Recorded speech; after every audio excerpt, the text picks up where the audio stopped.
So I know Victor because he invited me to talk one time. So now it's payback time, Victor. Now it's your turn to speak. Reveal time, right? Yes.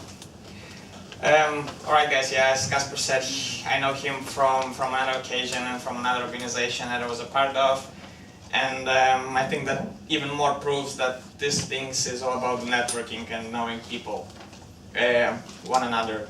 So my name is Victor. I'm also from Lithuania originally, but I have a bit of double cultural background. My parents are ethnic Russian, so I'm bilingual in that sense, but I was born in Lithuania and I'm a citizen of the...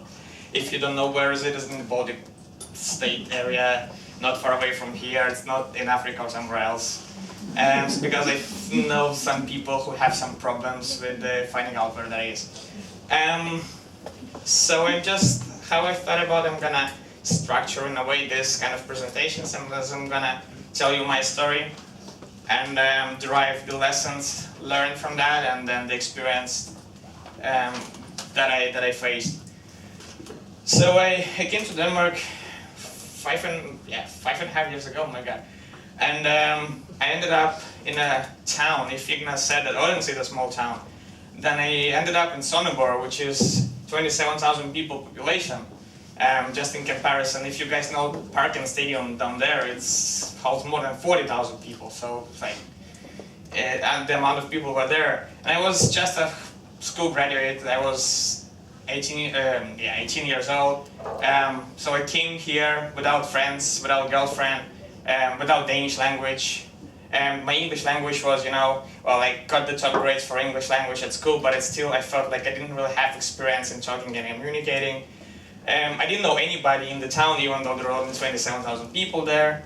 And I felt, all right, the only thing I have is a limited budget. It doesn't really help me either. So I was like, yeah, I need to find out how I'm going to survive in this town. And the town I selected is because they had a university down there, which is University of Southern Denmark, as Ignas as well studied. And there was a campus there, and then the program here, which I finished my bachelor in, which is European Studies, seemed really attractive. That's why I chose Sonneborg. So just coming back now, I'm just about to finish my master's here at CBS. I'm just in the final stage of my master's thesis writing thing. And besides that, I'm also working full-time and master's thesis in Copenhagen Business School. I'm working in a company called Shopbox, and we are also a software company, but we provide a so-called cash register solution based on the iPads and different tablets for different merchants all over Denmark and international as well, who just, instead of having those old bulky machines to register transactions, we just give a tablet and then the software and lots of other different features, as let's say analytic tools, reports, marketing assignment, marketing features, and all those beautiful things you can come up with. But coming back to Sonneborg and the time I was there, from the very first day, I realized that experience matters a lot. And a big note here: no matter what experience you have, please guys, please do not underestimate any kind of experience you have. So I didn't really, because in Lithuania, once again, it's a bit of a different cultural thing, because we used to think that we need to study first and then we get a job. So it's not that popular to have some kind of a student jobs, internships along with your studies, because our teachers press on us: if Victor needs to study, you need to get the job grades, and then you're gonna get the most fantastic job ever. So I understood that I need to find some kind of experience at least to begin with. How do I do it without experience? That's a good question. Then I realized again that I'll probably need to meet some people, right, to find a job. And that comes to the very first point: be social. Talk to people. Use all of the advantages of universities, job fairs, career fairs you can imagine, you can find. So I attended a couple of university get-togethers, introduction days, career fairs, pub crawls, drinkings together, all those kind of things, where I met lots of different people. And then I met one of the guys whose dad was having newspapers delivering company, and he needed people who could work in some weird hours, but they could work. And I actually asked for the guy if I could do that, and then he said, "Where are you from?" And then I said, "Lithuanian." He was like, "Oh my God, is my wallet still here?" And then he said, "Yes." So I I went to his dad. He just asked me a couple of questions. He checked if my English is alright and all those kind of things, and I got the job. And I started to earn some money, and then I started to breathe a little better, and feeling that I can earn some money, so I can sustain myself, and in a way. And then I knew more and more people. Then I understood that I probably needed a little bit of a different job, and then I start getting those low-skilled jobs in a way, hotel housekeeper, bartender, runners, and all those kind of things. Again, only through the network. All the people I met in the social events, who were the bar owners and all those kind of things. So please do not underestimate the experience and the value of low-skilled jobs to begin with. If you don't really have a big, skilled job experience, since I didn't have, I was 19 years old. So that really values. Then actually 3 years passed. I managed to sustain myself. I managed to survive in a 27,000 population town, and I graduated from the university, and I realized that I need my master's. And I didn't really want to leave Denmark because I got used to the country, I got used to the culture, so I felt like I wanted to continue studies here, and I moved to Copenhagen. Apparently in Copenhagen you of course need more money to sustain yourself, and then I couldn't really work in Sonnenberg and go back and forward. So I started to find some kind of a sustaining job here, as I call them, and I got as well the bar position, so it wasn't nothing else. I just needed to make some money to survive, to begin with.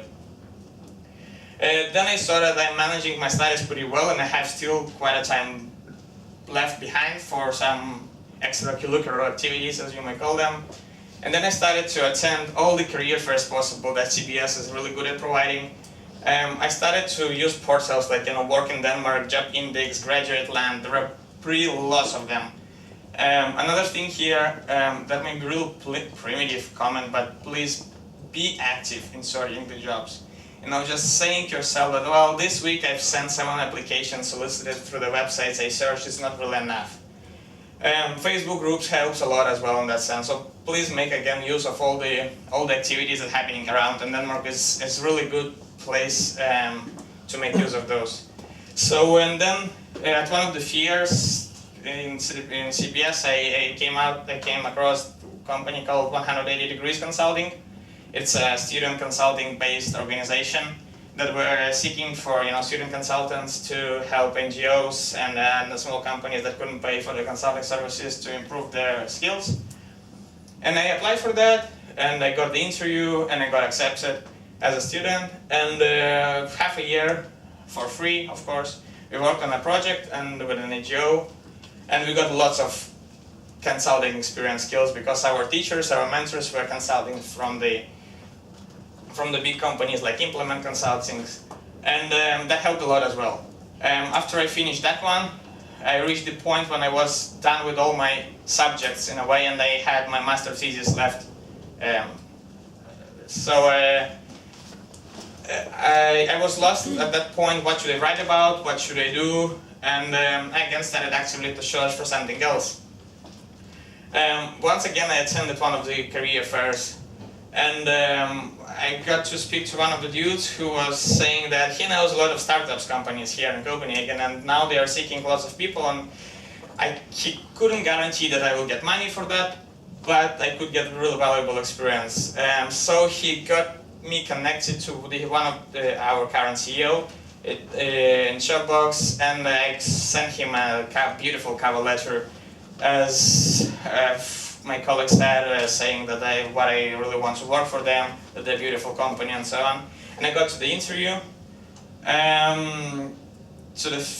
Just to say you that startups, the hiring process in startups is also rigid. I had 5 interviews to get that internship position, and in the meanwhile I had 5 assignments that I need to accomplish to get to another stage of the internship.